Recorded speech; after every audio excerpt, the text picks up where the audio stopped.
Bonsoir à tous, bonsoir à toutes. Je suis Caroline Lejeune, membre du bureau d'Alumni for the Planet, et je suis ravie de vous accueillir ce soir pour parler de la société à mission et de comment agir en faveur du climat et de l'environnement avec l'aide de la société à mission. Nous allons donc ce soir vous présenter ce modèle et comment il peut être intégré il peut être utilisé pour intégrer les enjeux environnementaux, mais aussi sociaux et sociétaux, nous le verrons. Avant cela, je vais vous parler en 3 mots d'Alumni for the Planet, pour ceux qui ne nous connaissent pas encore. Et puis, je passerai la parole tout de suite ensuite à Armand Hatchwell, professeur Mécare et membre du conseil scientifique d'Alumni for the Planet, qui vous rappellera ou apprendra la genèse un peu des entreprises à mission et de comment on en est arrivé à cette qualité. Donc, Alumni for the Planet est une association qui s'est créée il y a 1 an avec un objectif qui est de mobiliser les alumni, quelle que soit leur école ou leur université d'origine, donc tous les alumni de l'enseignement supérieur, pour agir en faveur du climat et de l'environnement et de les accompagner dans leur passage à l'action. Pourquoi les alumni? Parce que les alumni ont très souvent des responsabilités dans les organisations où ils travaillent et ont un pouvoir et un levier d'action qui peut être très important.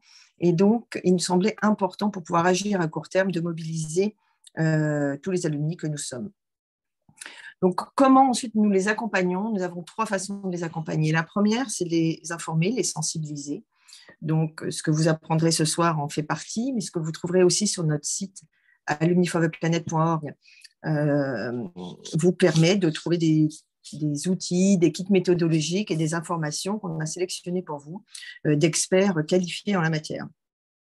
La deuxième chose, et qui est vraiment très importante, c'est le fait d'être mis en réseau. Donc, Alumni for the Planet a développé un moteur de recherche sur son site web qui, lorsque vous vous inscrivez gratuitement, vous renseignez votre école, votre ville de résidence et l'entreprise ou l'organisation dans laquelle vous travaillez. Et grâce à ça, vous pouvez trouver d'autres alumni proches de vous et vous rentrez en contact via une messagerie instantanée. De cette façon, vous ne restez pas isolé face à votre envie d'agir et c'est un début à l'action, en fait. C'est de ne pas rester isolé, c'est vraiment un frein aujourd'hui qui nous est apparu extrêmement important. Donc, c'est la deuxième façon de vous accompagner pour pouvoir passer à l'action. Et la troisième, c'est à travers nos webinaires, justement, que nous avons développés tout au long de l'année passée, qui sont de 2 types, avec 2 objectifs. Le premier, c'est de vous inspirer, passage à l'action. Donc, c'est typiquement un webinaire comme ce soir où vous allez trouver des paroles d'experts couplées avec des témoins de personnes qui sont passées concrètement à l'action dans leur entreprise sur la thématique dont on va parler. Et un autre type de webinaire qui sont des webinaires d'accompagnement dans le passage à l'action, qui là sont des travaux en sous-groupe, en intelligence collective, où vous allez pouvoir repartir avec un plan d'action ou une feuille de route pour pouvoir agir vous-même dans votre environnement si vous le souhaitez. Nous avons un webinaire de ce type, par exemple, le 1er décembre prochain. Donc, si cela vous intéresse, n'hésitez pas à vous inscrire. Voilà, donc Alumni for the Planet, 3700 inscrits sur notre plateforme aujourd'hui. Et nous espérons développer de nombreux autres webinaires comme celui de ce soir. Alors, je vais passer la parole très rapidement à Armand Hatchwell, mais avant ça, je vous présente quand même nos différents intervenants. Donc, Armand, que j'ai déjà présenté, merci d'être avec nous ce soir. Anne Mollet, qui est directrice générale de la communauté des entreprises à mission. Merci beaucoup, Anne, et qui nous présentera aussi les caractéristiques des entreprises à mission aujourd'hui. Et puis, nos 2 témoins inspirants qui sont Stéphanie de Beaumont, qui a vraiment poussé et entraîné son entreprise sur le chemin de l'entreprise à mission il y a quelques temps. Donc, Fitrust est devenue une société à mission aujourd'hui. Et Benoît Bonello, qui fait partie d'un collectif de Suez, donc d'employés de Suez, qui pousse ce projet de passer à une entreprise d'émission. Pas seulement, d'ailleurs, plein d'autres choses. Et qui pourra témoigner aussi de son expérience de création d'un collectif dans une entreprise pour pouvoir intégrer les enjeux sociétaux et environnementaux. Donc, merci à tous d'être présents ce soir.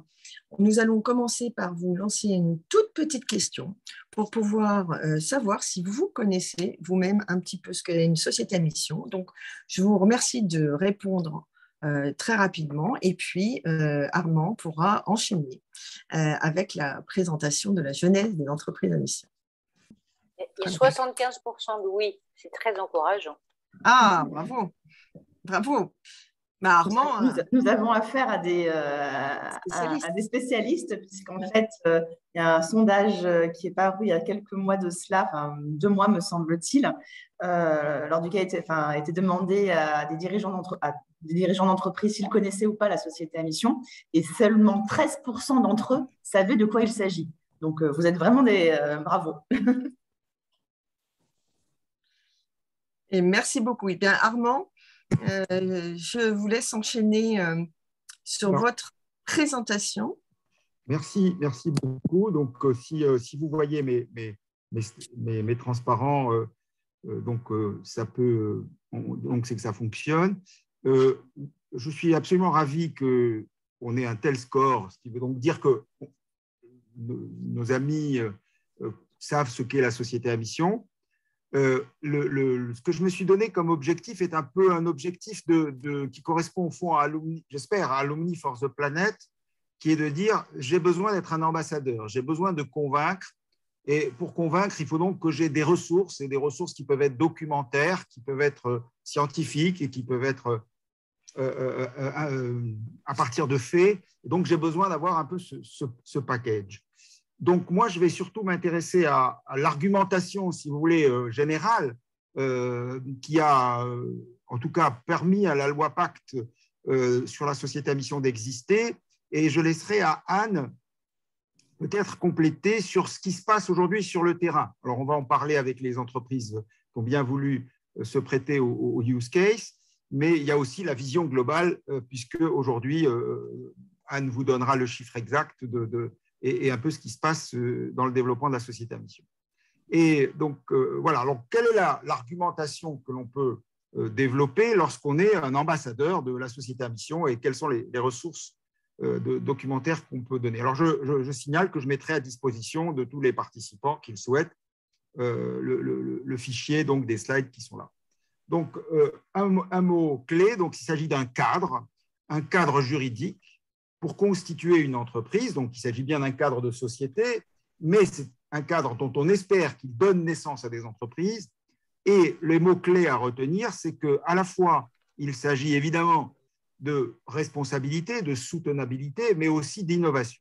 Et la raison pour laquelle on rajoute toujours d'innovation, c'est d'abord parce que, du point de vue de l'histoire de la recherche sur ce sujet, la chaire qui a porté les travaux qui ont influencé la loi Pacte, qui est la chaire de théorie de l'entreprise, à la droite du tableau, est née elle-même d'une autre chaire qui était totalement concentrée sur, en gros, l'histoire de l'innovation industrielle dans les entreprises, sa transformation depuis 2 siècles, et notamment la capacité à créer des collectifs créatifs dans les différentes circonstances que l'on peut connaître, qui sont les entreprises, mais aussi les universités et les laboratoires de recherche. Et ce qui est un point très important, c'est… Donc, en fait, première idée, c'est que c'est en analysant finalement les mouvements de l'innovation et les blocages de l'innovation depuis un bon bout de temps, depuis pas mal de décennies, et tout le monde sait qu'on est dans des explosions technologiques colossales je rappelle que il y a 20 ans, pour aller très vite, mais il y a 20 ans, il n'y a pas de Facebook, il n'y a même pas de smartphone, que Wikipédia est quelques dizaines ou centaines de milliers d'articles et que Internet, c'est à peine quelques centaines de millions de participants. Donc, ça vous donne un peu la vitesse de transformation, mais aussi cette vitesse de transformation, c'est aussi accompagné d'enjeux de responsabilité sur lesquels je vais revenir.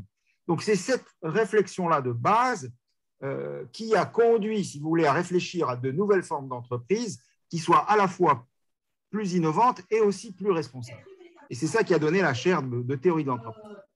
Alors, quand on dit société à mission, et j'aurais dû écrire ici société à mission et non pas entreprise à mission, pardonnez-moi, mais corrigez, mettez société à mission, un tout petit peu de droit va être utile.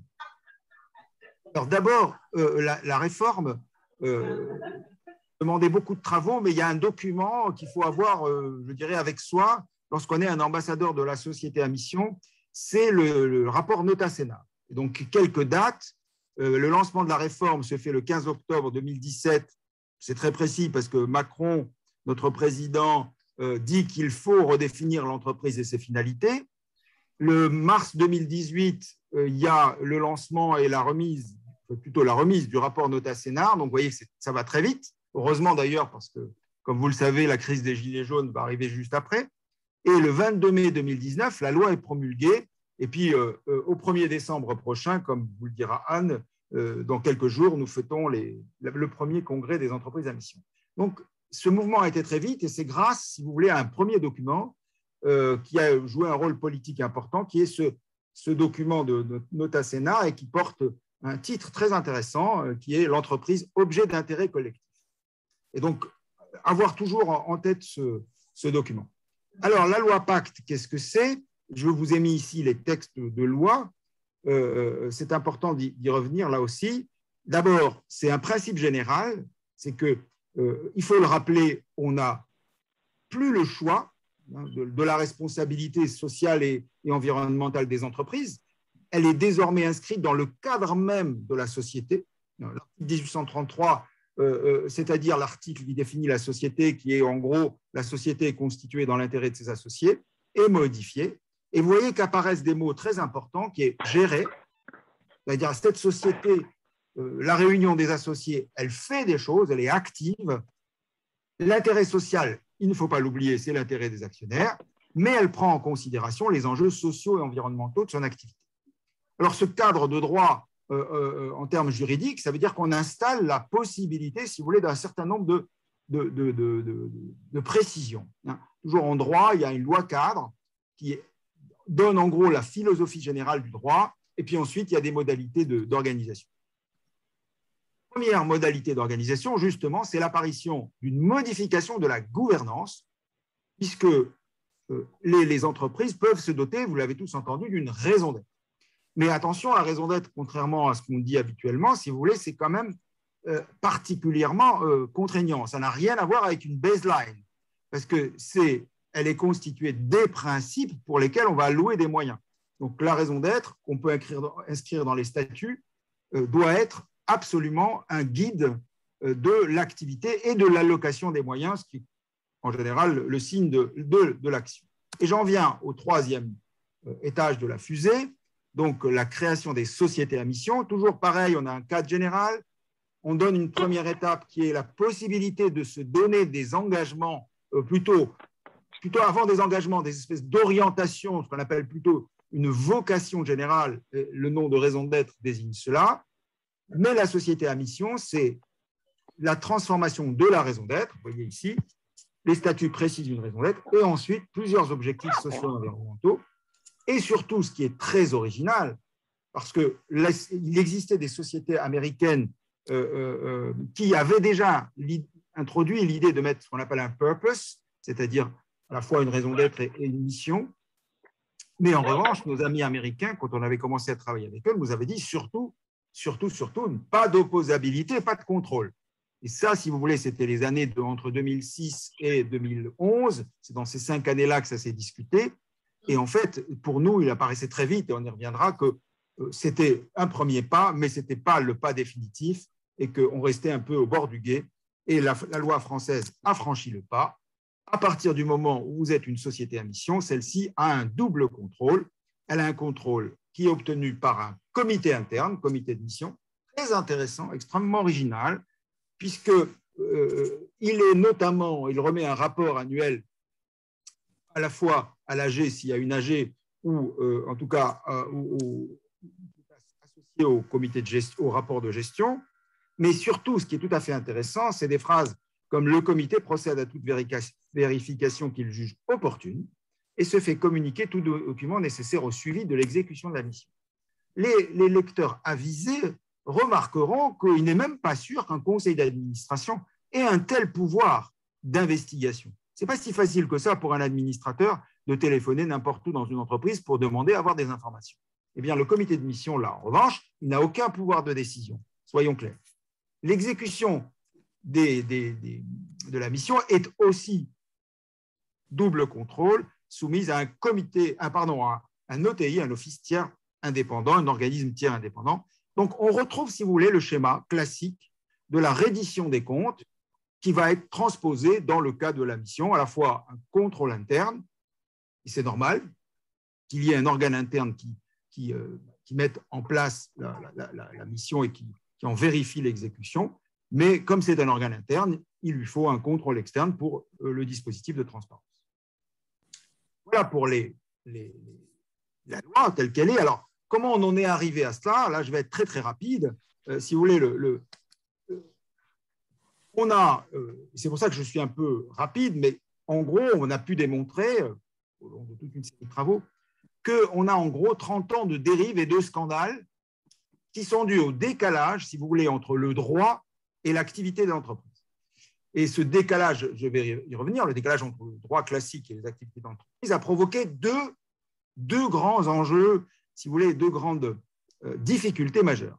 Le premier qui est très profond et que, si vous voulez, j'en discuterai avec vous, a très bien résumé par un collègue des collègues américains qui s'appelle « Profits without prosperity ».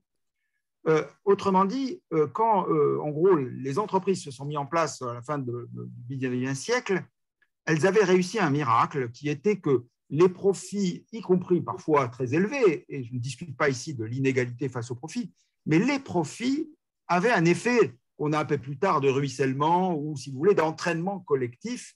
Et c'est vrai, c'est tout à fait juste que le développement de l'entreprise s'est accompagné à la fois de l'emploi, mais pas seulement de l'emploi standard, mais d'une transformation majeure des emplois, de la qualité des emplois, etc. etc. Donc, on a bien eu une relation, si vous voulez, entre les mécanismes des profits des entreprises et l'enrichissement collectif, et notamment une montée et une réduction des inégalités, puisque toute la classe moyenne, en gros, a été bénéficiée de cette transformation. Or, c'est ça ce mécanisme se brise, on peut le montrer, toutes les courbes le montrent, il se brise aux alentours des années 80-90, selon les pays avec plus ou moins d'accentuation, mais en gros, si vous voulez, on a un décalage entre la puissance créatrice des entreprises et le bénéfice collectif qui est donné.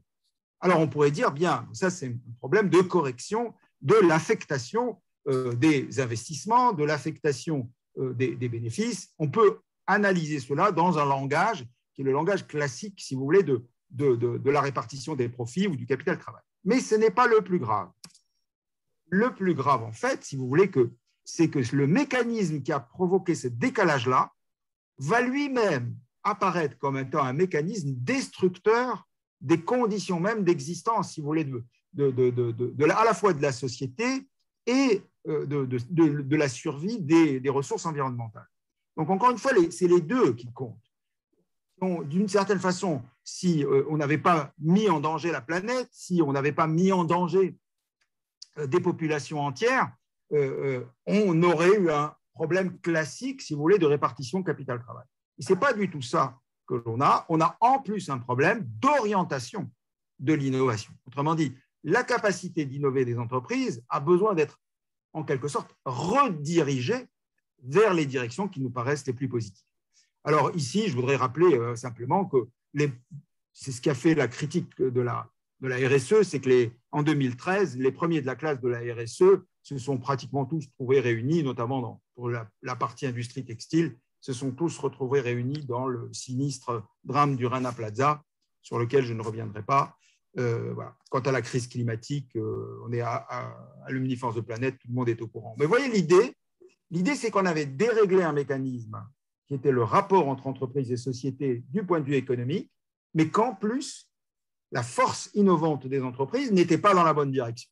Voilà les enjeux. Ça a provoqué, je vais très vite, toute une série de travaux. Pour ceux qui veulent juste quelques repères, le petit livre rouge, on l'appelle comme ça, mais c'est le hasard qu'il soit rouge, de Blanche Ségrestin et de votre serviteur, date de 11. Vous voyez, donc, et là, il y a un cycle de 5 ouvrages, dont le dernier, d'ailleurs, est un travail assez qui a été accompli, notamment sur le rapport entre entreprise et civilisation. Et nous y sommes tous, comme vous le savez, puisque aujourd'hui, la plupart des crises que nous avons sont des crises de civilisation. Je parle de la question de la confiance, je parle de la question de la crédibilité des autorités. Donc, toutes ces questions, je ne vais pas les résumer ici, mais voilà quelques documentations que vous pourrez consulter. Alors, retenez surtout le livre rouge et le livre vert. Alors, le livre rouge, c'est le livre qui initie en quelque sorte la discussion, et le livre vert, qui est celui de Kevin Levillain, lui, vous donnera toute l'histoire de la notion d'entreprise à mission depuis pas mal de temps. Voilà. Alors, pour ceux qui s'intéressent au développement scientifique et des disciplines qui sont concernées, les disciplines qui ont été le plus utiles dans ces travaux, c'est très important, c'est d'abord l'histoire, une discipline qui a été très, très utile parce que l'histoire, en gros, des entreprises et de l'innovation scientifique, du rapport entre innovation scientifique et entreprise, du rapport entre entreprise et société, avait été faite, mais pas complètement, et on a dû la reprendre pendant toutes ces années. Par ailleurs, nous avons développé toute une série de travaux qui permettent de s'intéresser, de voir les sciences de gestion, non pas comme on le voit habituellement, comme des sciences de la performance, mais au contraire, comme des sciences de la création collective, qui est la condition de la performance. Il n'y a qu'à voir comment le mot de start-up est venu envahir le langage depuis quelque temps. Voilà. Alors, il y a quelques grandes thèses, si vous voulez, qui ont servi à convaincre, en quelque sorte, le rapport Nota-Sénard qui les a repris. J'y vais très vite. Je les énonce et on pourra y revenir si vous le souhaitez. Mais c'est d'abord qu'il faut comprendre ce qu'a été l'entreprise. Ce n'est pas un acteur économique, c'est entre autres un acteur économique. L'entreprise moderne, depuis un siècle, c'est une puissance civilisationnelle. C'est-à-dire que nous ne lui confions pas de l'argent et elle nous rend des emplois. En fait, ça transforme notre vie, ça transforme notre cadre de vie, ça transforme les mœurs.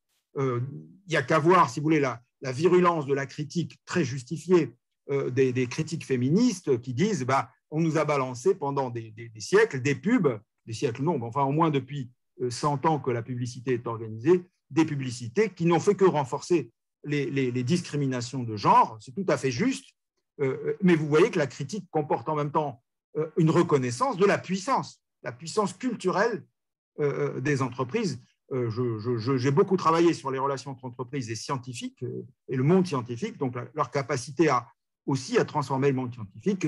Après tout, nous bénéficions du vaccin grâce à cela, grâce au fait que les entreprises sont capables de mobiliser les sciences à un très haut niveau. Le deuxième grand argument, si vous voulez, c'est qu'il y a eu un basculement dû à ce qu'on appelle la financiarisation, mais c'est un mot qui ne dit pas exactement ce qui s'est passé. Très concrètement, ça veut dire tout simplement que le mécanisme d'investissement s'est industrialisé. Voilà. Au début du siècle, l'investissement, c'était quelques familles riches et quelques boursicoteurs. 100 ans après, on a des machines à investir absolument colossales. BlackRock, c'est 7000 entreprises pour lesquelles il détient des actions. Et l'actionnariat, en gros, aujourd'hui, il est institutionnel, d'où d'ailleurs les mécanismes de pression qui ont complètement changé, pas seulement par la doctrine, mais aussi par les mécanismes installés. Et la conclusion, si vous voulez, c'était qu'il fallait restaurer par la loi le fait que l'entreprise n'est pas simplement la société, juste que quelques associés qui décident de risquer de l'argent ou d'employer des gens, mais c'est quelque chose qui est à la fois le problème et la solution, puisque c'est la solution, puisque en tant que puissance de création, nous n'avons pas d'autre moyen aujourd'hui que d'organiser les révolutions dont nous avons besoin sur le plan culturel, sur le plan écologique, sur le plan du travail, sans l'entreprise. L'entreprise n'est pas que le problème, c'est aussi la solution. Voilà. Alors, tout ça, on peut y voir des précurseurs. Là, je fais simplement un petit peu de documentation pour ceux que ça intéresserait. La prise de conscience de cette question, évidemment, a été accélérée dans les 2 dernières décennies, mais on n'est pas les premiers, contrairement à ce qu'on croit. Et pour ceux qui vont argumenter dans les entreprises, sachez que la première prise de conscience de cela, elle date de la fin du 19e, c'est Zeiss. Zeiss, qui est une entreprise absolument admirable, puisqu'on lui doit tout simplement nos yeux, le fait de voir c'est elle qui a révolutionné l'optique, qui a révolutionné les instruments d'optique, les appareils photo. Enfin, l'optique Zeiss, sans l'optique Zeiss, nous n'aurions pas tout ce que nous pouvons avoir. Et aujourd'hui, c'est évidemment une entreprise très pointue sur le plan scientifique. Mais précisément, quand elle a eu conscience du rôle qu'elle jouait dans la civilisation, très tôt, 1890, Zeiss a été la première à inventer la fondation actionnaire. Et donc, on peut dire peut-être la première entreprise à mission, s'il n'y avait pas de société à mission, mais la première entreprise à mission, c'est la fondation Zeiss, qui mettait d'ailleurs en mission, le premier objectif, c'était développer la science. Voilà, c'était ça, l'innovation scientifique et technique. Et en deuxième objectif, Permanent Solicitude for the Economic Security of the Undertaking, c'est-à-dire en gros la défense du travail dans les usines, du travail des ouvriers et surtout de tout le personnel qui avait permis cette révolution scientifique. Plus près de nous, une entreprise qui a joué un grand rôle dans le développement de la société à mission, c'est Nutri-7, qui est une entreprise absolument formidable, 200 personnes à peu près, de Normandie, mais qui sauve plus de des millions d'enfants depuis sa création, puisqu'elle fabrique de quoi nourrir, si vous voulez, les malnutris, tous les petits-enfants qui sont atteints de cette maladie horrible qu'on appelle le kwashiorkor, et plus ils ont faim, plus ils ont un ventre qui avance, et c'est une horreur, et on ne peut les sauver qu'en les alimentant avec les produits de Nutri-7. Donc, et vous voyez que Nutri-7 ayant comme client la plupart des grandes ONG du monde qui s'occupent de la faim, eh bien, à un moment donné, dès nos premières discussions, avant même la loi, elle nous a dit « Je veux devenir la première entreprise à objet social étendu ». Alors, le terme d'objet social étendu est maintenant un terme d'archéologie de l'histoire de la société à mission, parce que c'est le premier concept qu'on avait utilisé dans 2012-2013 avec Blanche Sécrestin et Kevin Levinin, avant de passer à la mission, qui était un meilleur traducteur, si vous voulez, de nos idées, l'objet social étendu étant plutôt un terme destiné aux juristes. Voilà, alors Nutri-7, quelques produits de Nutri-7, pour que vous voyez que tout ça sauve des vies. Hein, et donc, on a été dit, l'entreprise à mission est un outil capital pour le climat, mais pas seulement.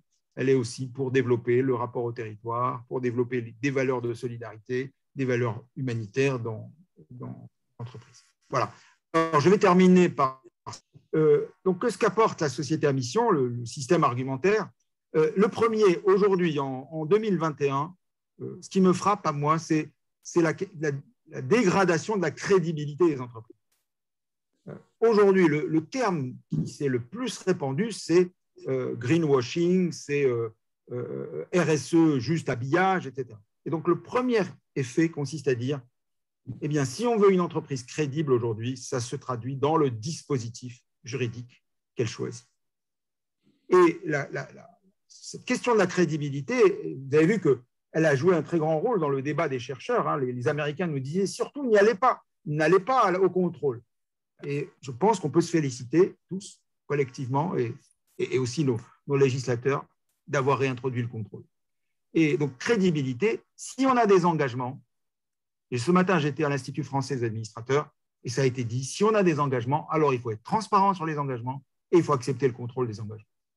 Et ça ne veut pas dire la fixation des indicateurs, ça ne veut pas dire que tout le monde mesure tout et tout de la même manière, ça n'a rien à voir. De toute façon, prenez le cas de la comptabilité, il y a toujours eu des comptabilités extrêmement diverses d'un pays à l'autre, mais par contre, on avait une obligation de présenter un cadre comptable et une obligation de se faire contrôler par un commissaire aux comptes extérieur. Deuxième grand argument, la gouvernance enrichie. Les engagements, ça permet aussi bien de protéger que d'innover. Dans beaucoup de cas, les entreprises à mission sont créées pour protéger, pour préserver. Préserver, par exemple, dans le cas de Nutri-7, un engagement dans cette cause humanitaire. On peut très bien imaginer que demain, un actionnaire, profitant du passage de relais au sein de la famille, se dise « mais pourquoi continuer à faire ces produits pour la nutrition des malnutris? On peut faire des barres chocolatées, vendre un certain nombre de choses. » C'est tout à fait possible. Eh bien, la société à mission permet la préservation. Elle permet l'innovation aussi, c'est-à-dire qu'on annonce un engagement. On a beaucoup de sociétés à mission qui se créent autour, en quelque sorte, de projets innovants, qu'ils soient climatiques ou qu'ils soient énergétiques ou qu'ils soient liés à la biodiversité. Le deuxième type d'engagement qu'on voit, c'est l'engagement vis-à-vis de l'équité. Et quand je dis équité, c'est la mobilisation et la solidarité. Si on s'engage à traiter les parties prenantes de manière équitable, en tout cas de manière précise, explicitée, mais c'est beaucoup plus simple d'avoir de la mobilisation et de la solidarité. Troisième type d'engagement, il est pour les administrateurs, tout simplement. Ce matin encore, j'étais à l'IFA, les administrateurs, ils ont énormément de problèmes aujourd'hui à régler. On le voit, et c'est logique. Que leur donne la mission? Elle donne la mise en place d'un cadre cohérent dans lequel les administrateurs peuvent discuter les équilibres et les arbitrages à trouver entre stratégie, impact, vision de l'écosystème. Et c'est cette vision générale qui restitue, si vous voulez, aux administrateurs une capacité d'action. Sinon, ils vont être coincés, si vous voulez, dans une vision de la performance étroite, et quelle que soit leur bonne volonté, ils vont s'user, en quelque sorte, comme m'a raconté un dirigeant.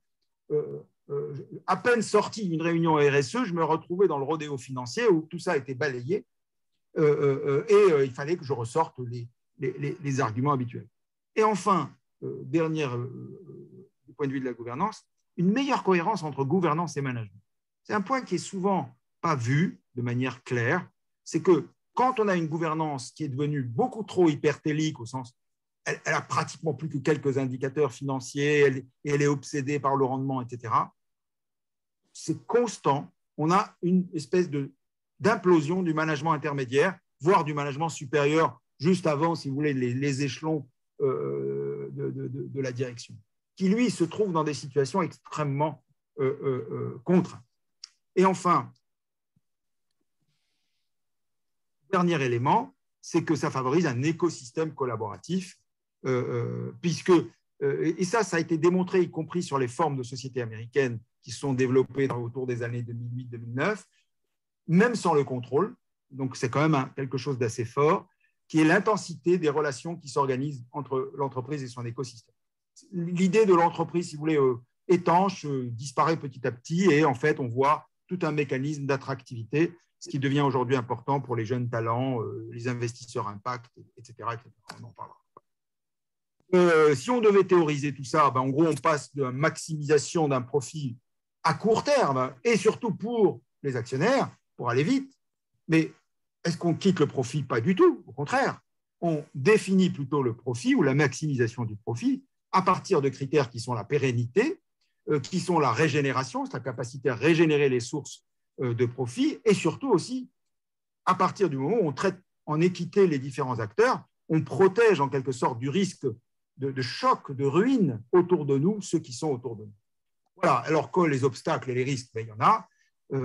Très bien, ça ne se fait pas parce que tout simplement la conviction des actionnaires, et ça c'est tout le travail de la SEM de créer aujourd'hui une prise de conscience des actionnaires. L'opposabilité par les parties prenantes ou par la société civile peut être vue comme un danger, mais en même temps, c'est l'avantage. Alors, si on parle d'engagement et qu'ils ne sont pas opposables, il ne faut mieux pas parler d'engagement.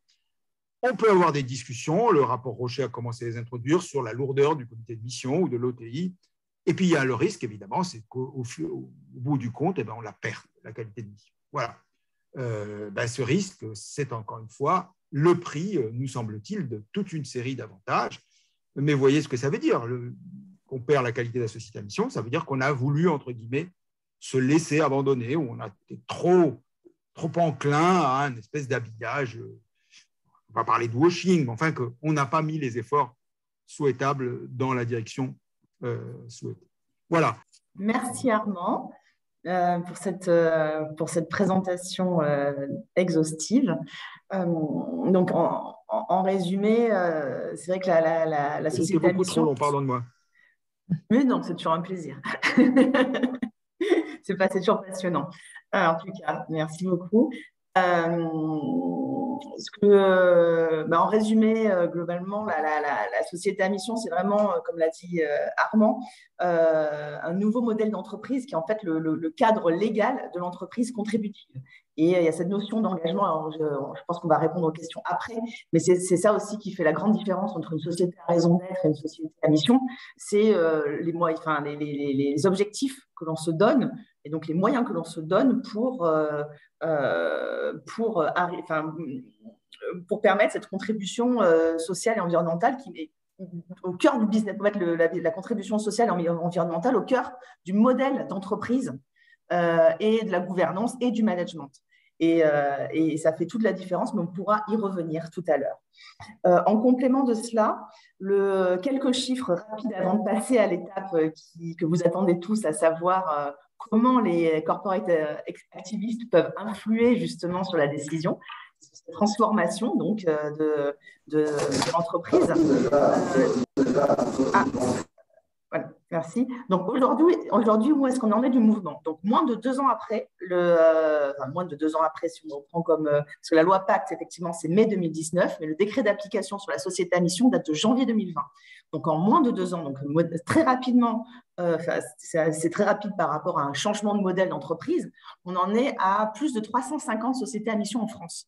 Donc et plus de 500 000 salariés qui sont concernés, qui travaillent dans des sociétés à mission. Donc, ça commence à faire. Armand pourra y revenir tout à l'heure, mais quand on regarde par rapport à ce qui se passe ce qui a pu se passer à l'international sur des modèles, sur les transformations de ce type-là, on est beaucoup plus rapide. Et là encore, quelques chiffres, quelques indications. Il y a aujourd'hui un bon équilibre dans les sociétés à mission entre des entreprises franciliennes et des entreprises en région. Donc aujourd'hui, en 2021, 56% des sociétés à mission, des nouvelles sociétés à mission 2021, sont implantées en région. Donc là, de la même manière, ce n'est pas l'apanage des entreprises franciliennes, ça concerne toutes les entreprises sur le territoire français. Et autre chiffre aussi très, très important, qui va vous étonner, je pense, c'est que 79% des sociétés à mission sont des entreprises de moins de 50 collaborateurs. Donc, c'est vrai qu'on entend beaucoup parler des grandes entreprises, mais pour autant, la dynamique, d'abord, émane des petites et moyennes entreprises. Ceci étant dit, 9% donc des sociétés à mission, ce sont des ETI et des grandes entreprises. Quand on compare ces 9% qui peuvent vous paraître faibles à le tissu économique français, c'est beaucoup plus fort. Donc aujourd'hui, le tissu économique français, c'est 0,2% des entreprises en France qui sont des ETI et des grandes entreprises. Donc là aussi, on sent que le modèle intéresse les ETI et les grandes entreprises. Donc voilà quelques chiffres clés que je voulais vous donner. Mais quoi qu'il en soit, la dynamique est très rapide. Globalement, c'est x4 en un an. Et ça ne fait que commencer. Parce que globalement, une entreprise met entre moyenne entre 6 mois et 24 mois pour devenir société à mission. Ça prend du temps. C'est un modèle exigeant. C'est vraiment un modèle, c'est vraiment transformatif pour l'entreprise. Et il vaut mieux d'ailleurs que ça prenne du temps. Donc là, on n'est que sur la partie émergée de l'iceberg. Et dans 2022, 2023, 2024, on va voir que ça ne va faire que progresser et assez rapidement et assez fortement. Donc, pour revenir à notre sujet du jour, nous avons la chance d'avoir ce témoignage croisé entre 2 corporate activistes qui ont emmené justement leur entreprise, ou qui sont en train d'emmener leur entreprise vers l'entreprise à mission, vers la société à mission. Et merci à tous les deux, en plus avec des profils d'entreprise très différents. Parce que pour Stéphanie, donc Fitrust, et puis, tu vas en parler, c'est plutôt justement une PME. Une PME moins de 50, moins de 50 salariés, voilà. Donc, tu es vraiment très représentative, mais avec un fort impact, parce que donc, tu parles même d'engagement actionnarial. Donc, tu vas nous expliquer tout cela. Et puis, donc tu y es arrivé, il va te raconter ça.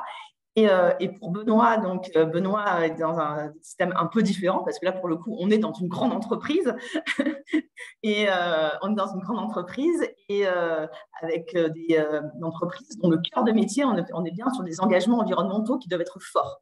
Donc, on n'est pas du tout dans les mêmes logiques, mais chacune de vos entreprises ont des spécificités, sont singulières et vos démarches là aussi sont singulières. Et c'est ce que je suis ravie de vous accueillir aujourd'hui. Alors la première question que j'aimerais vous poser, donc à chacun d'entre vous, on va commencer par Stéphanie. pourquoi tu as souhaité engager ton entreprise sur la voie de la société à mission? Pourquoi ça a résonné en toi? Merci Anne. En fait, moi j'ai rejoint donc FitTrust il y a à peu près presque 3 ans maintenant. FitTrust, pour ceux qui ne connaissent pas, c'était pour ceux qui s'intéressent à la finance à impact et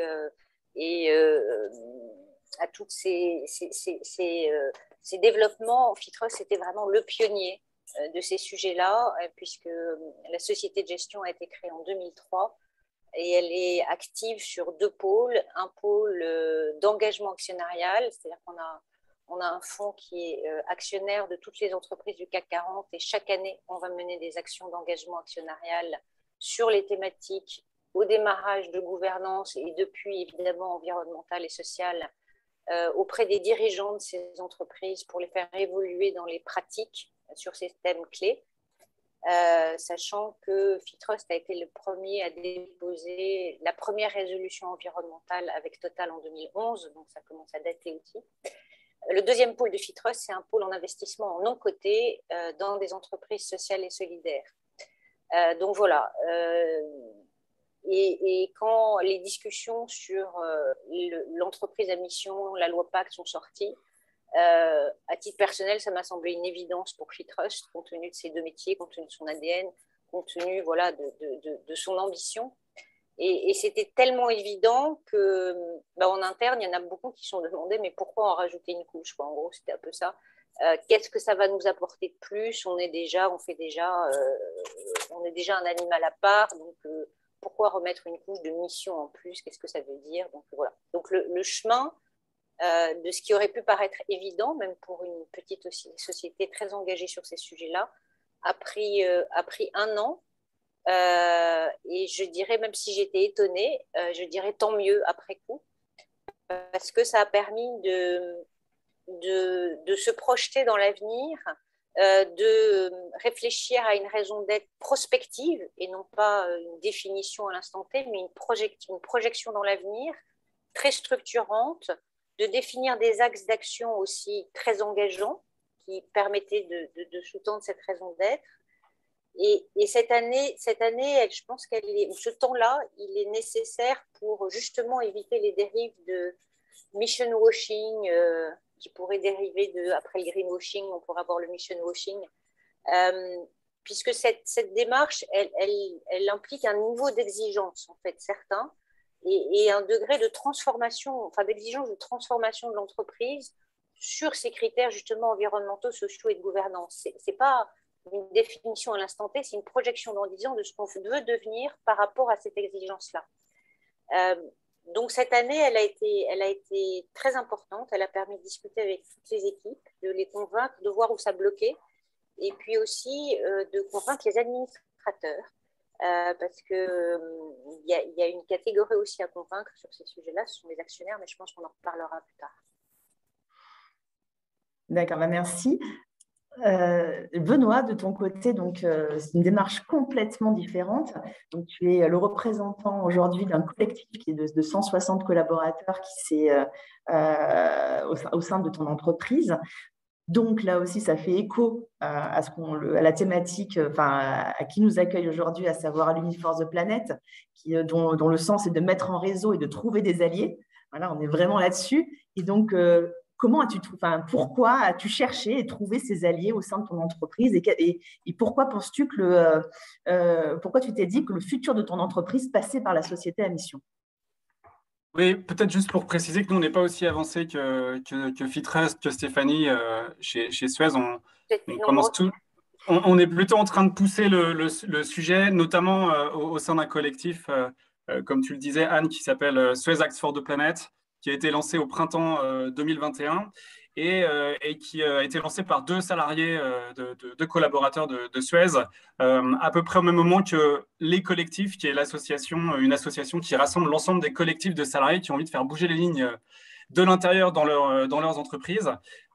Et en fait, le constat qu'on faisait, je pense qu'il y a 2 choses qui ont poussé un petit peu à la création de ce collectif. La première chose, c'est finalement de se dire que, comme on l'a vu avec ce que disait Armand, les entreprises sont des acteurs du changement, ou en tout cas des acteurs très puissants, et qu'aujourd'hui, finalement, c'est des forces de changement et il faut qu'elles agissent plus vite, plus fort sur les questions environnementales, sur les questions sociales. Et en tant que salarié, en fait, on peut aussi réconcilier le côté salarié la semaine et citoyen le week-end. Et on a un rôle à jouer pour faire bouger justement les lignes de l'intérieur dans nos entreprises. Donc il y a cette volonté-là, et je pense que c'est un peu un mouvement qui est bien plus large que ce qui se passe chez Suez, comme on le voit avec les collectifs, où les salariés prennent conscience que c'est bien beau de manger bio le week-end, de rouler à vélo, mais si le lundi, ils reprennent leur job de salarié et ils remettent leurs œillères, finalement, il y a une forme de dissonance cognitive qui fait qu'on a besoin aujourd'hui de rassembler ces deux aspects et d'arrêter un peu cette schizophrénie et de pousser nos boîtes à faire plus. Et en étant à l'intérieur, on peut le faire aussi en tant que salarié.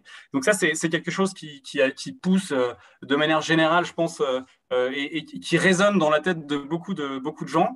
Et puis en parallèle de ça, on a eu bien sûr la crise Covid qui a amené ces questions de sens et je pense qu'il a joué son rôle. Et puis nous, chez Suez, on a été dans une situation un peu particulière parce qu'en plus des confinements et du Covid, on s'est retrouvé finalement dans une situation d'OPA avec Veolia, et en tant que salarié, à ressentir aussi cette frustration de se dire, bon, ben, finalement, on est un peu spectateur de ce qui se passe. Pourtant, on est aussi actionnaire dans nos entreprises. Hein. Les salariés chez Suez, ils pèsent 7% du capital. Finalement, on pourrait jouer un rôle beaucoup plus fort. Et donc, le sujet de l'entreprise à mission est arrivé assez vite, puisqu'on s'est dit, on a une opportunité assez incroyable. On a une nouvelle entreprise qui va être créée, un nouveau Suez à partir du mois de janvier, février l'année prochaine. Et ben, est-ce qu'on ne peut pas saisir cette opportunité pour créer dès le début, en faire dès le début une entreprise à mission et inscrire dans le marbre, dans ses statuts, cet engagement finalement pour la planète et à dépasser la logique de profit. Et ce qu'on a trouvé intéressant aussi à travers le sujet de la mission, c'est l'évolution de la gouvernance et le fait que potentiellement ça peut aussi être un levier pour nous en tant que salariés pour peser un peu plus lourd dans les décisions qui sont prises dans nos entreprises. Vos deux interventions font vraiment écho à ce que disait tout à l'heure Armand, à savoir les deux enjeux que sont pour l'entreprise, la société à mission, que sont préserver et innover. Et vos deux démarches, en tout cas, en sont le témoin. Si je reprends vraiment ce que vous avez dit à la fois pour Fitrust, qui était pionnier dans son domaine et qui avait besoin de redonner une ambition à son entreprise en ligne et en cohérence avec les choix actionnariaux que vous pouvez faire. Et puis, pour Suez, c'est se dire, en fait, Suez a un impact très fort dans son métier et une entreprise innovante. Et comment redonner ce souffle-là en cohérence avec des enjeux socio-environnementaux. Donc, c'est très, très intéressant. Et d'ailleurs, vos entreprises sont de taille complètement différente, donc vos démarches aussi sont pas du tout les mêmes. Comment chacun d'entre vous, vous avez enclenché cette démarche? En ce qui nous concerne, et toute proportion gardée, parce que la montagne est beaucoup moins haute à monter que pour Suez, d'une part parce que ce sont des entreprises plus petites, et d'autre part parce que le président de Fitrust, son fondateur, est aussi l'actionnaire principal. Donc, le travail de conviction est raccourci, sachant qu'une fois que lui est convaincu, après, c'est les équipes avec lesquelles on travaille pour définir justement au mieux cette raison d'être et les objectifs qu'on se donne, et justement pour ne pas en faire un gadget, mais quelque chose de vraiment transformatif. L'important, je crois, la manière dont moi j'ai opéré, mais j'ai été très vite ralliée par 3 ou 4, j'allais dire jeunes de l'équipe, mais oui, c'est un peu ça, et du coup ça a été assez intéressant en fait comme démarche. On a essayé de définir quels étaient les intérêts à agir en fait de chacune des parties, c'est-à-dire les salariés en tant que tels, les équipes, les administrateurs, les actionnaires, les entreprises qu'on a en portefeuille aussi, parce qu'on a interrogé certains dirigeants des entreprises que nous avons en portefeuille dans la partie non cotée. Et comme c'est des entreprises sociales, elles sont aussi assez proches de ces problématiques. On a réfléchi ensuite aux arguments qu'il fallait déployer pour convaincre ceux qui ne l'étaient pas. Et quels étaient les arguments qui puissent leur permettre de dire oui, le fait de se transformer en entreprise à mission, je peux y trouver aussi un intérêt moi. Enfin, je peux me projeter dans un intérêt qui me correspond à long terme. Et évidemment, là, c'était très facile pour moi, identifier les personnes leviers dans la gouvernance et Olivier Deguerre était la personne clé et il a été, je dois dire, assez rapide à convaincre. Donc voilà, donc c'était effectivement assez clair pour l'équipe, globalement, assez clair pour son fondateur et son actionnaire. Il y avait des récalcitrants, encore une fois, parce que l'objet entreprise à mission était et est encore très nouveau. On avait beaucoup parlé de greenwashing, enfin dans la finance de greenwashing, d'ISR washing. Donc dans le milieu de la finance, on est quand même un peu alerté par tous ces mouvements qui finissent un peu par un peu faire un soufflet qui retombe. Là, le côté justement extrêmement transformatif de la démarche, et c'est là où je rejoins aussi ce qu'a dit Armand, le côté opposable au tiers est très important et d'où je pense le temps nécessaire qu'il faut prendre pour adopter ce statut. Parce que c'est un temps qui n'est pas neutre et c'est une transformation qui n'est pas neutre. Ce n'est pas justement, comme le disait Armand, une signature de marque. Merci. Et toi, Benoît, du coup, la démarche a été complètement différente parce que vous n'avez pas le même…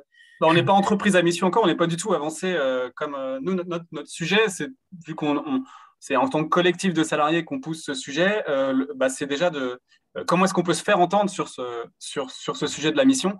Et on a mené 2 actions très concrètes. La première, ça a été de se dire, en tant que salarié et actionnaire, on peut poser une question, et c'est ce qu'on a fait à l'Assemblée générale des actionnaires de Suez du mois de juin, en disant, voilà, nous, on est un collectif de salariés, on a envie de pousser notre entreprise à faire mieux en matière de climat, en matière d'avoir plus d'impact, être sur un chemin plus ambitieux en termes d'impact positif. Est-ce qu'on peut envisager, dans le nouveau Suez qui va être créé, d'être une entreprise à mission? Donc ça, c'est la première chose qu'on a fait, c'est de poser cette question en Assemblée générale des actionnaires. Alors, c'était purement symbolique parce que les actionnaires changent vu qu'il y a un nouveau Suez qui va être créé, mais néanmoins, ça permettait de se faire entendre et de marquer symboliquement cette volonté des salariés d'aller dans cette direction. La deuxième chose qu'on a fait, ça a été d'écrire un manifeste qui explique pourquoi nous, en tant que salariés, on pense que ça ferait du sens que Suez devienne une entreprise à mission. Et on a fait circuler ce manifeste auprès de notre direction générale et puis auprès de certains actionnaires. Et donc, on a la chance ou l'opportunité de rencontrer un de ces actionnaires prochainement pour pouvoir lui parler de vive voix et lui exprimer notre vision à nous de Suez et de finalement ces enjeux autour de la mission. Qui pour nous peut être un formidable aussi outil de finalement remobilisation et construction de cette entreprise post-OPA. Et on dit souvent, enfin les dirigeants qui se lancent dans la démarche de société à mission disent souvent que ça demande de l'audace de se transformer en société à mission. Donc ça, c'est pour les dirigeants qui impulsent la démarche, on va dire. Mais à vous entendre, les corporate activistes aussi ont de l'audace, doivent avoir de l'audace pour se lancer. Et donc, pour engager justement les démarches, qu'on soit dans une plus petite entreprise ou qu'on soit dans une démarche telle que vous êtes vous, parce qu'en fait, globalement, ce n'est pas évident non plus. Et ça, c'est assez… les collectifs de salariés, les corporate activistes, mais de toute façon, que ce soit les collectifs, que ce soit plein d'autres dynamiques de ce type-là, on sent bien qu'il y a quelque chose qui est en train de se passer et qui est vraiment nouveau, entre guillemets, pour les entreprises et pour les dirigeants. C'est le pouvoir que prennent les salariés sur le futur de leur entreprise. C'est-à-dire qu'en fait, on se rend compte aussi que les salariés mais c'est le cœur même de ce que c'est qu'une entreprise, n'est-ce pas Armand? C'est un projet de création collective. Et pourquoi on a parlé d'entreprise à mission, pourquoi les chercheurs des mines ont parlé d'entreprise à mission et pas de société à mission, mais ça tu pourras y revenir. C'est le côté organique et humain en fait aussi qui est important. Et notamment dans des entreprises de services sans salariés, il n'y a plus de valeur. Et on se rend bien compte qu'aujourd'hui, les salariés s'organisent pour porter un projet d'entreprise et non plus seulement pour porter des revendications personnelles. Et des projets d'entreprise qui sont vraiment pour retrouver de l'alignement et de la cohérence avec les engagements qu'ils portent. Et Benoît, tu l'as dit tout à l'heure.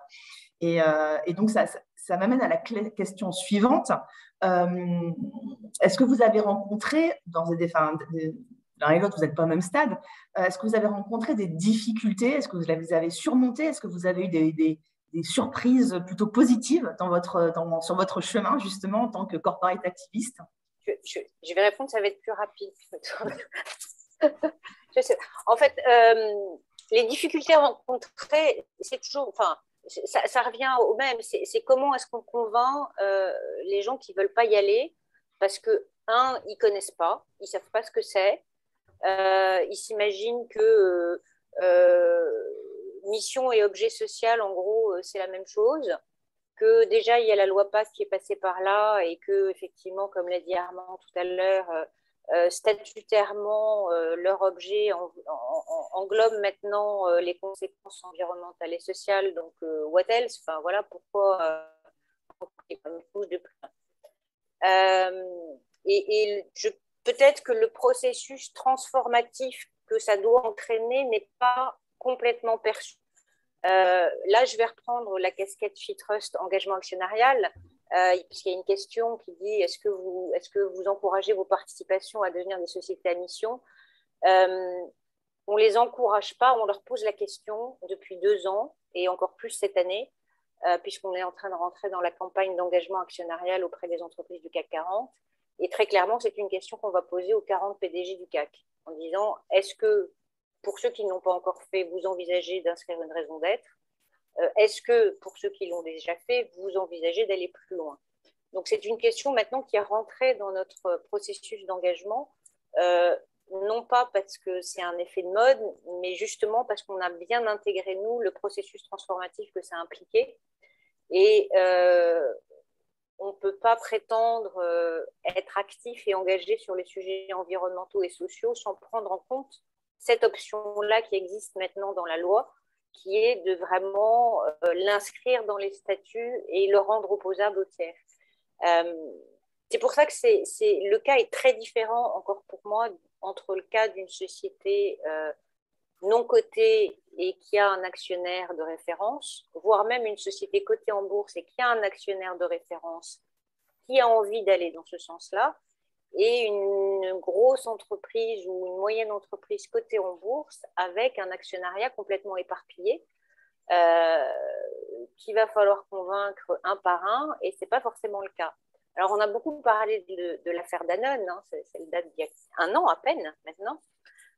Première grande entreprise cotée du CAC 40 qui adopte le statut d'entreprise à mission. Pour le résultat, entre guillemets, que ça a eu 6 mois après, même pas, je parle pas en fait, le mot résultat est très bon parce qu'il est très mauvais parce qu'il n'y a aucun effet de cause à effet entre ces deux choses. Et au moment où la crise de Danone a éclaté avec des fonds activistes anglais, anglo-saxons qui sont arrivés, il y a eu de multiples articles, de multiples commentaires qui ont lié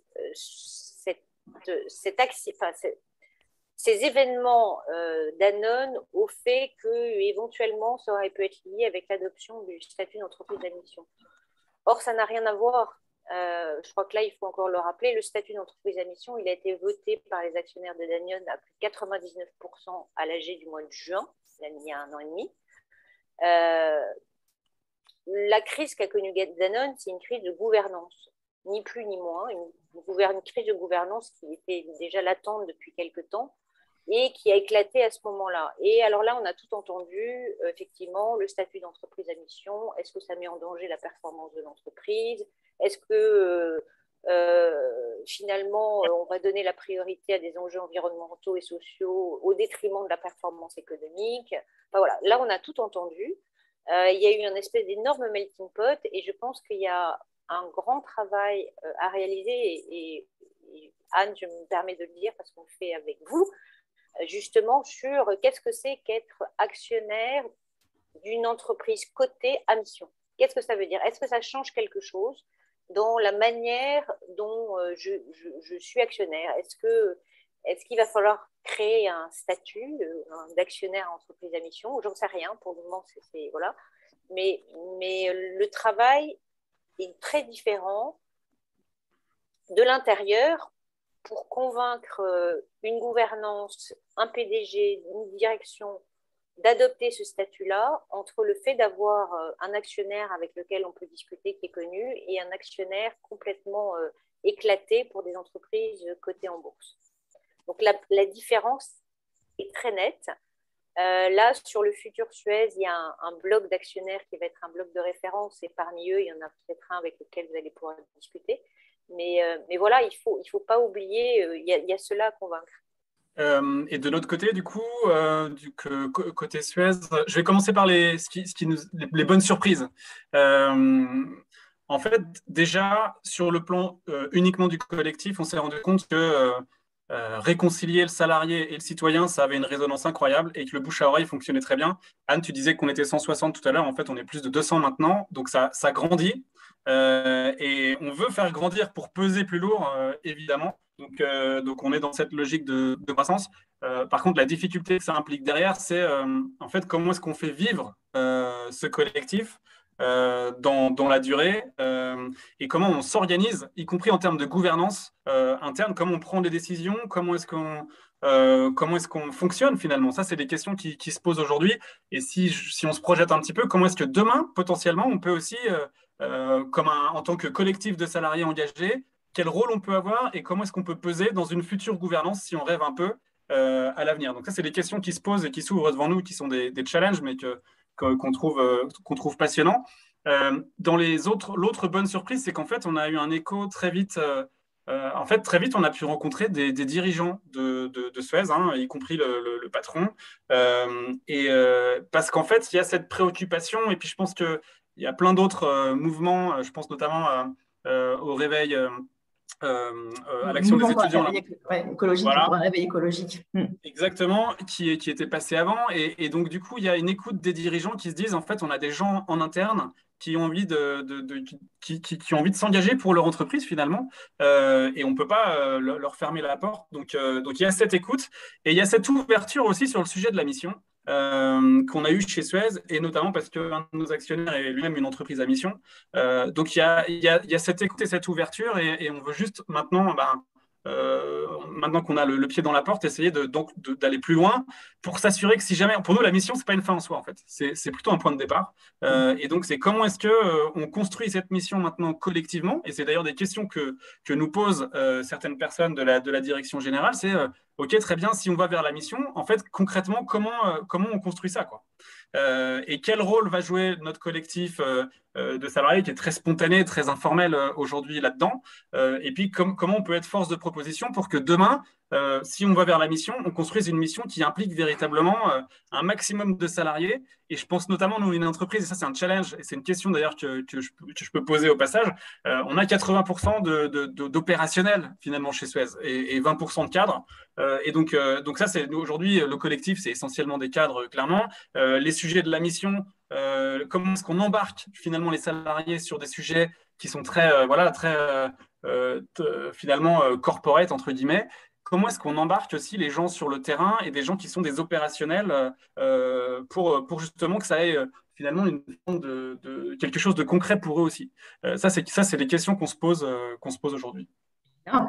Mais en fait, tu dis, on a une démarche très informelle, mais organisée tout de même, j'ai l'impression, parce que globalement, avoir assemblé ce collectif, avoir écrit ce manifeste, avoir posé la question en assemblée générale, enfin, vous montez la maison brique par brique, quoi. On essaye. Et ce qui résonne aussi dans ce que vous dites, c'est qu'on est vraiment là aussi pour la société à mission, c'est vraiment un projet d'entreprise partagé. Et vous en êtes globalement, on le voit bien au travers de vos témoignages, de ce partage. Là, c'est-à-dire que le projet d'entreprise, c'est plus seulement l'affaire des dirigeants, c'est plus seulement l'affaire des actionnaires, c'est l'affaire aussi de réaligner tout le monde et de mettre en cohérence justement les dirigeants, les actionnaires, les salariés et les parties prenantes externes.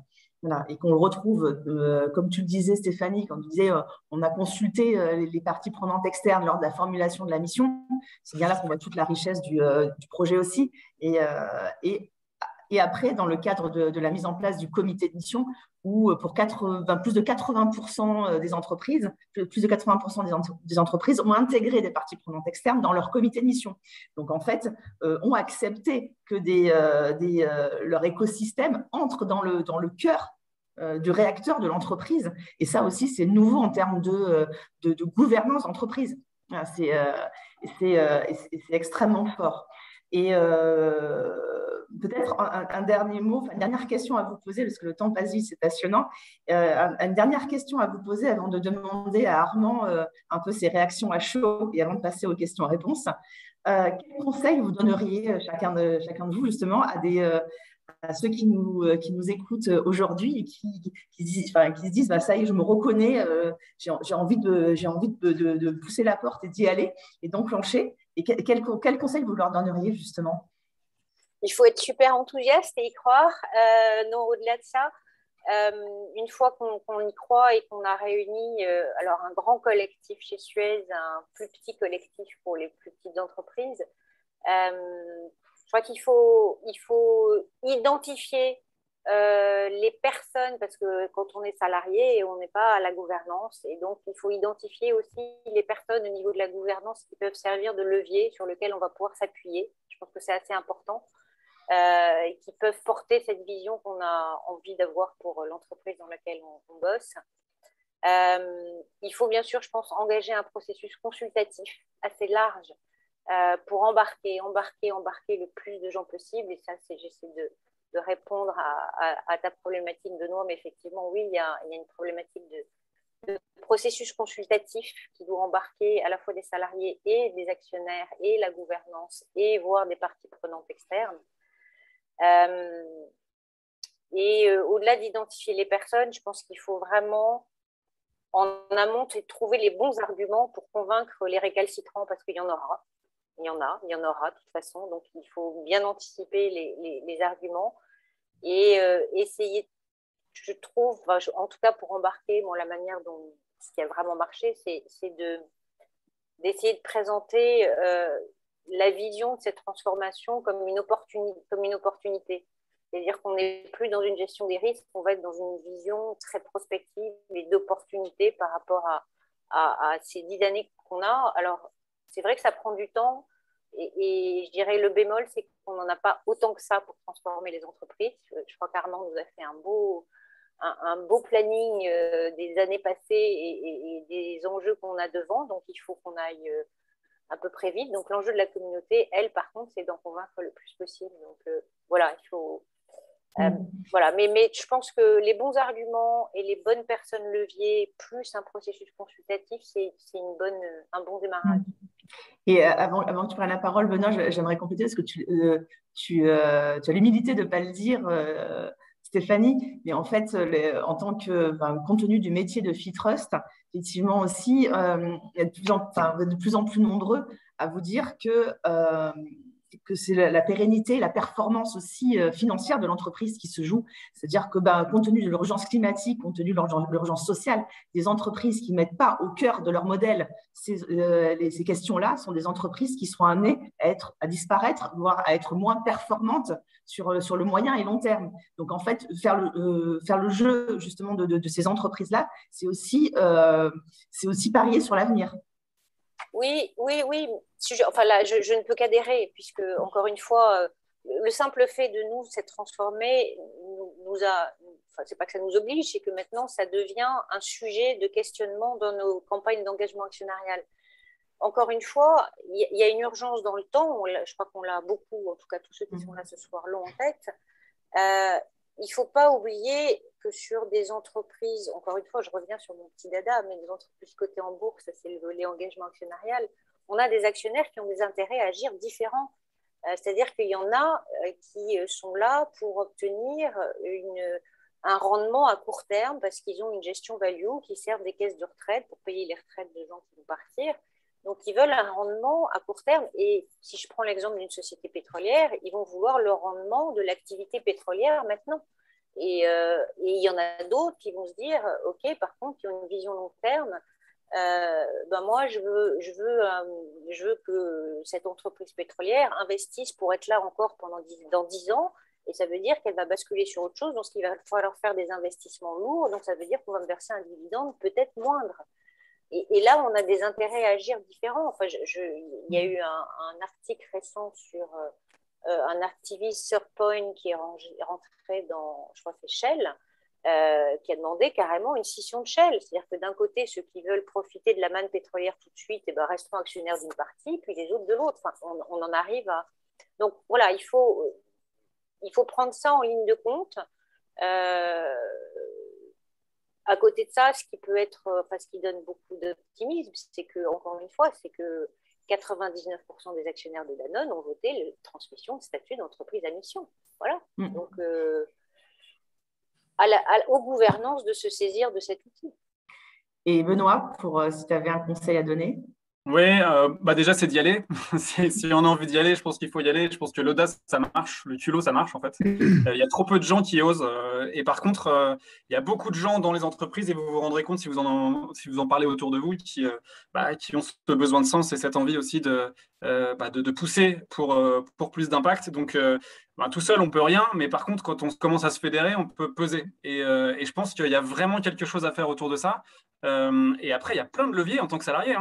Quand on est salarié, des fois, on est actionnaire, donc des fois, on a des voix. Des fois, on peut aussi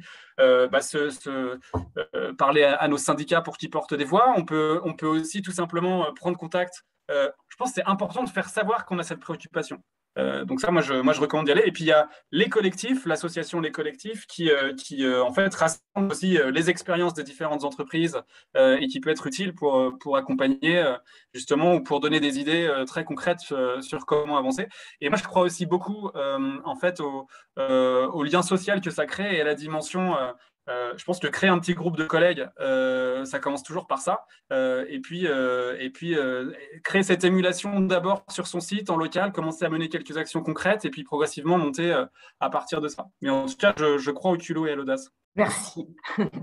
Armand, tu as une réaction à chaud? D'abord, je trouve cet échange tout à fait intéressant et merci beaucoup sur ces exemples. J'ai beau y réfléchir depuis longtemps, à chaque fois, je vous remercie de donner un angle, une perspective différente. Alors, il y a un point que je voudrais soulever parce que j'ai pensé à l'énorme force de l'étudiant. Parce que, on l'a tous dit, bien sûr, il y a les premiers héros, l'audace, l'intelligence, la vision des premiers héros est précieuse et sans eux, rien ne se fait. Mais si on veut voir les choses dans la massification, ce qui est quand même notre objectif à tous, ça passe par l'éducation. Ça passe par l'éducation parce que c'est comme ça, là, j'en parle beaucoup à la SEM, mais pendant que nous parlons, il doit y avoir à peu près 250 millions de cours dans lesquels les gens disent qu'est-ce qu'une entreprise? C'est un truc qui maximise le profit, point. Et puis ensuite, ils écrivent une équation dont la finesse, l'originalité et la richesse sont bien connus, n'est-ce pas? Et ils définissent l'entreprise par le profit. Et donc, le premier enjeu, à mon avis, alumni, c'est de dire, au moins, et c'est l'avantage de la loi, au moins que les professeurs qui parlent d'entreprise présentent les différentes modalités de ce qu'est une entreprise. Et qu'il n'y ait plus cette espèce de dogmatisme, une entreprise, c'est ça. Alors, je le dis d'autant plus qu'on me pose la question de l'ESS et on peut rajouter de la coopérative et de la mutuelle. Bien évidemment, en tant que chercheur, on les a étudiés extrêmement profondément. Et je suis devenu presque un historien de l'ESS. Et ce qui est un point qui nous a été très important et qui s'est démontré par la suite, si vous voulez, c'est que l'ESS, il faut comprendre d'où ça vient. Ça vient soit d'une philosophie du rapport capital-travail. C'est tout le mouvement coopératif. La grande question, c'est comment on se partage la direction et le capital. Le social, ce social entrepreneurship, c'est venu d'activités qui sont des activités un peu spéciales et que l'État a souhaité qu'elles soient accomplies par des entreprises. Eh bien, la société à mission, si vous voulez, il fallait qu'elle sorte de ces deux questions-là. Il fallait qu'elle sorte de ces deux questions-là. Non, la société à mission n'avait pas pour seul but de régler le problème du capital et du travail. Mais si vous voulez le régler, vous avez en plus un outil qui permet de le faire. Rien ne vous empêche d'écrire dans la mission que vous souhaitez, par exemple, aller vers la codétermination à l'allemande, parce que les Allemands ils font ça depuis 50 ans ou 70 ans, de faire comme les Suédois. Donc, vous pouvez tout à fait intégrer une vision coopératiste ou équilibrée, si vous voulez, du salarié. Quant à la mission spéciale du social, là aussi, vous pouvez le faire.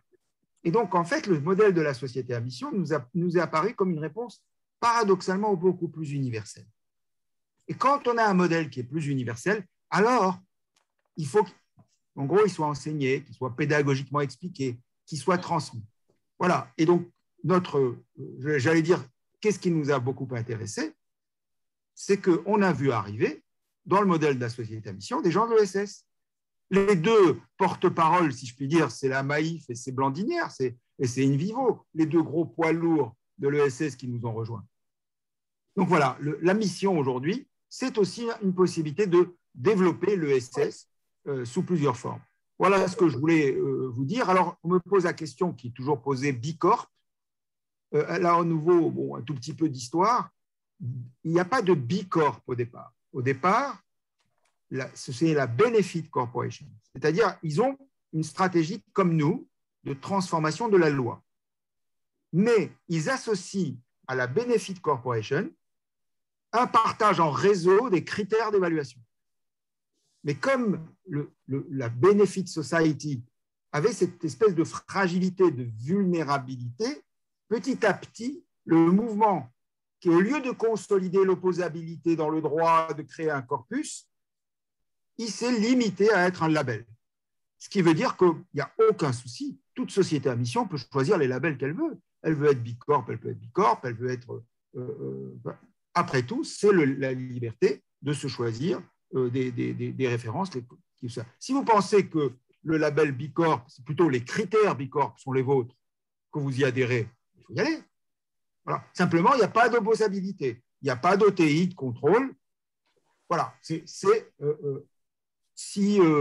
les gens pensent que voilà, c'est un label de plus, c'est difficile de leur répondre autrement. Vous voyez, encore une fois, s'il n'y a pas d'antagonisme, et d'ailleurs on est ravis, Anne, tu pourrais le dire, nous faisons la jonction avec la Società Benefit italienne.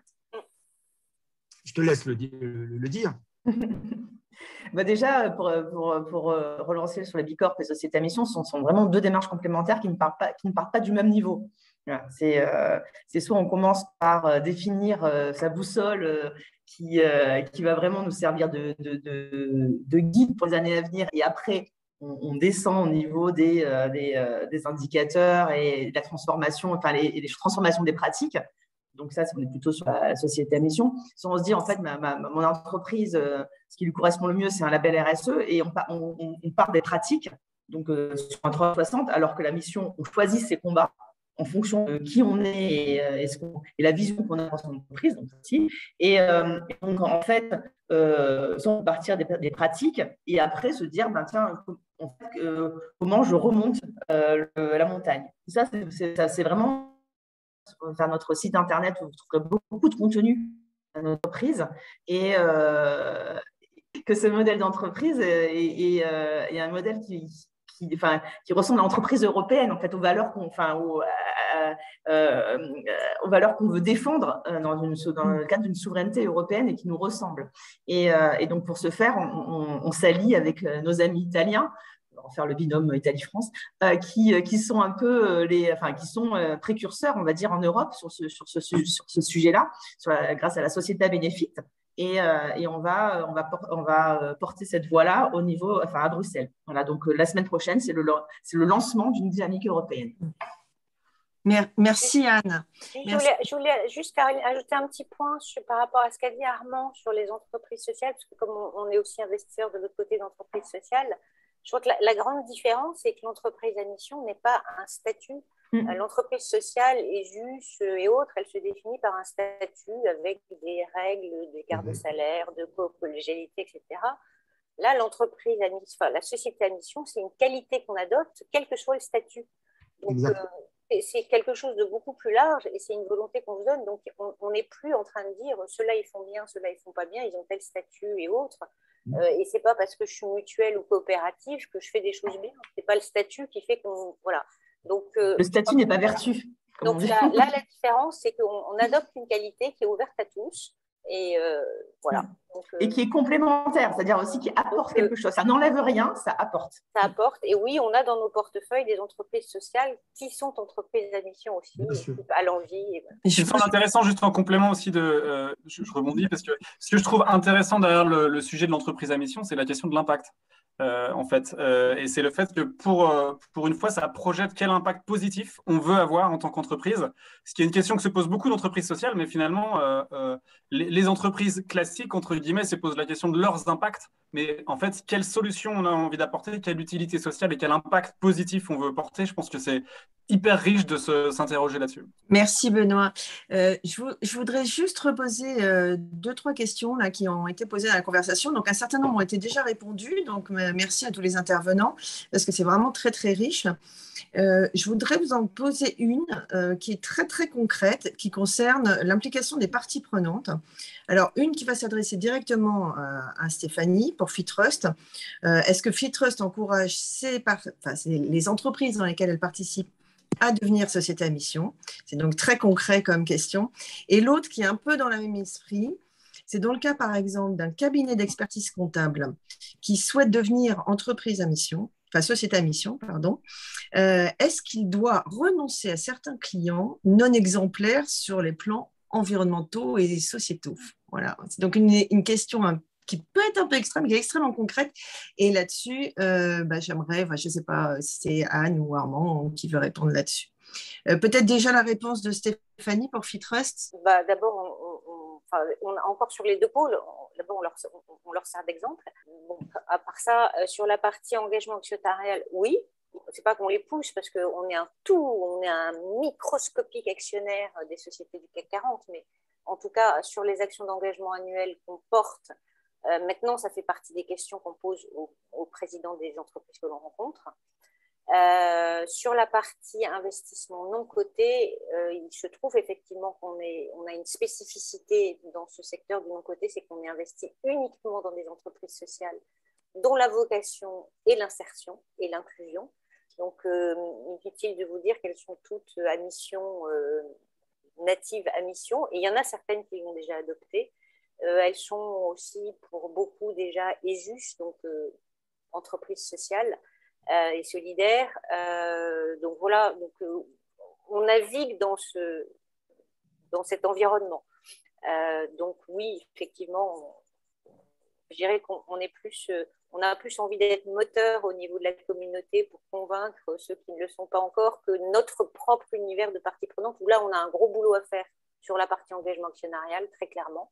Mais on ne pourra pas le faire seul, il faut qu'on le fasse avec d'autres, parce qu'il faut, pour faire un dépôt de résolution, je rappelle qu'il faut avoir 5% du capital, donc 0,5% du capital, quand on s'agit des boîtes du CAC 40, c'est beaucoup, beaucoup. Donc voilà, donc c'est un travail de long terme et qu'on va devoir faire avec d'autres. D'accord, merci. Et pour la question très concrète d'un cabinet d'expertise comptable, est-ce que l'un d'entre vous a une réponse? Le dispositif va clarifier les choses. On va regarder quelle mission ils écrivent. On va voir quel comité de mission ils nomment. Et en fait, s'il y a une totale contradiction entre la mission qu'ils ont écrite et le travail du comité de mission, ça va se voir. Quant à l'OTI, il va arriver, il va se demander s'il n'y a pas une dissonance totale entre… c'est le problème d'une banque qui continuerait à investir dans le charbon. Elle pourrait elle-même avoir des bâtiments totalement clean, mais qui continuerait à investir dans le charbon, alors qu'elle vient d'écrire, par exemple, elle-même, qu'elle s'interdit toute utilisation d'énergie fossile. Donc, on ne peut pas jeter à l'avance l'opprobre sur une activité. Mais donc, la question qui va se poser, c'est quelle est la cohérence qu'on attend entre mission, comité de mission et l'évaluation qui en sera faite. Donc, je dirais que passer à la société à mission, ça va être un exercice de clarification. Et ça va être, au moins, s'ils y vont, moi j'ai eu à traiter en tant que comité de mission l'investissement d'une très grande entreprise française à l'étranger sur une installation de charbon. Le comité de mission, qu'est-ce qu'il a fait? Il n'a pas dit non, non, non, quelle horreur. Il a dit montrez-moi l'installation. On a été regarder l'installation. Et qu'est-ce qu'on a vu? On a vu que c'est un investissement de réduction très violente des émissions de CO2, y compris par capture, etc. Et que c'est vrai que cette installation-là était relativement très positive. Donc, la discussion a eu lieu, en tout cas. Ensuite, l'entreprise, ayant entendu la discussion, a dit « Ouais, vous avez raison, on n'y va pas. » Bon, mais nous, au début, on n'a pas dit « il ne faut pas y aller ». On a dit « bon, on reconnaît que ça va dans la mission numéro 2, numéro 3, que ça va dans ce sens, mais attention, il peut y avoir une dissonance. » Et l'entreprise a préféré ne pas faire de dissonance. Vous voyez, c'est ce jeu très intéressant et très riche. C'est pour ça que je suis membre de 3 comités de mission pour vivre in situ la situation.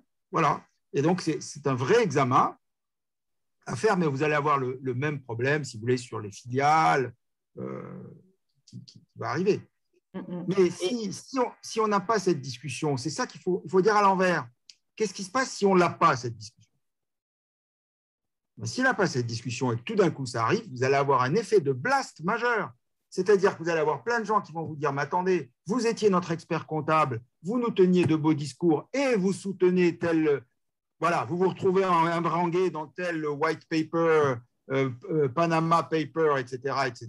Bon, écoutez, moi j'arrête de travailler avec vous parce que si je dis que je travaille avec vous, c'est toute ma réputation qui est en cause. » Et vous voyez, en fait, d'une certaine façon, la société à mission, aujourd'hui, dans beaucoup de cas, elle joue le rôle de ce qu'on appelle un démineur, vous voyez. C'est-à-dire qu'elle détecte les bombes ou les petites bombes à venir. Voilà, parce qu'on ne va pas décrire un monde de saints, on est bien d'accord. Très bien. Mais alors, ça me fait penser à une autre question qui est indirectement en lien, on va dire, qui est quels sont les risques et les peurs de ceux qui sont réfractaires. Alors, ça s'adresse aussi aux témoins, vous pouvez avoir vécu ça dans votre chemin vers la société à mission. Quels sont les risques et les peurs les plus couramment affichés?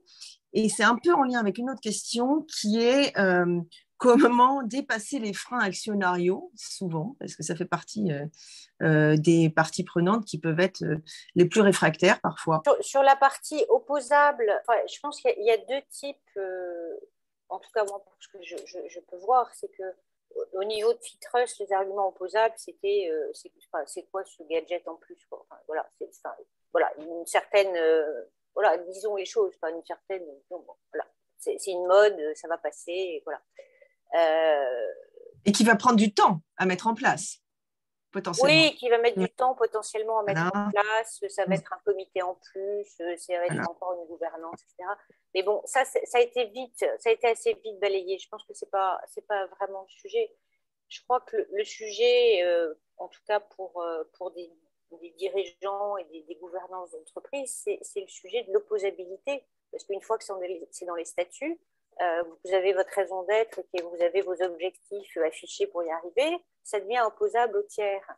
Donc, si vous arrivez, je ne caricature personne, mais en disant ma raison d'être, c'est d'apporter de l'électricité à tous dans le monde entier,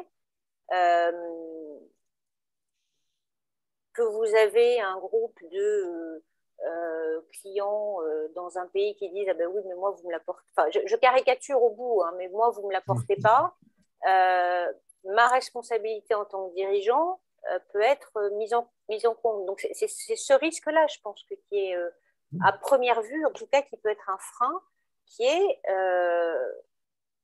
donc le risque, c'est de définir des raisons d'être assez hors sol, comme ça, on n'est pas on n'est plus attaquable. Et c'est là toute la difficulté. C'est pour ça, encore une fois, je reviens à ça. Il faut prendre du temps. C'est toute la difficulté de faire une rédaction de la raison d'être et des objectifs qui soit bien équilibrée entre signifiant et contraignant. C'est-à-dire qu'il faut que ça signifie, il faut que ça contraigne, mais il faut aussi quand même qu'on ne soit pas non plus dans les deux pieds dans le sol, pratico-pratique. Et je vais... Voilà, c'est pas une feuille de route, c'est quand même une vision qu'on porte. Voilà. Si je peux réagir juste ou témoigner, moi, la question qu'on me pose, c'est quels sont les risques, notamment les risques juridiques. Donc ça, je partage, c'est vraiment ça. Et puis, le point de vigilance qui rejoint la question sur le cabinet d'expertise comptable, quand on construit une mission, en fait, il ne faut pas construire une mission qui englobe l'existant, entre guillemets. Je pense qu'il faut que ce soit un chemin vers ce vers quoi on veut aller. Mais c'est un énorme risque. Soit c'est de faire une mission un peu pipeau, qui veut tout dire et rien dire, soit c'est de faire une mission qui ne remet rien en question, quelque part, et qui permet juste de valoriser ce qu'on fait. Et ça, moi, c'est un gros point de vigilance. Et juste si je peux apporter, alors ça, c'est très personnel, mais ma vision pour lever les freins actionnariaux, bah, en fait, je crois que c'est les salariés qui peuvent le faire. C'est-à-dire que si ça vient de l'intérieur de l'entreprise, en tout cas, c'est un argument supplémentaire, à mon sens, de dire, bah, en fait, ça vient des salariés, c'est eux qui poussent pour ça. Donc, si les salariés poussent pour ça, quelque part, c'est un argument supplémentaire sur le sujet de la mission aux yeux, à mon sens, des actionnaires. Si j'étais actionnaire, j'écouterais 2 fois plus, quoi. Merci beaucoup. Alors, je remercie tous les intervenants. Je remercie tous ceux qui ont assisté à notre webinaire. Je vous remercie. Dans la conversation, il y a un petit lien vers un sondage, de le remplir dans la foulée. Ça prend 3 minutes et ça nous aidera beaucoup à toujours nous améliorer. Merci vraiment à tous les témoignages là, et les interventions ont été vraiment passionnantes. N'hésitez pas à utiliser la plateforme Alumni for the Planet pour justement identifier et créer des collectifs, commencer à créer des collectifs autour de vous dans vos organisations. Ça peut être un outil vraiment très, très utile pour vous y retrouver. Et je serai ravie de vous retrouver dans un prochain webinaire. Encore merci infiniment à tous.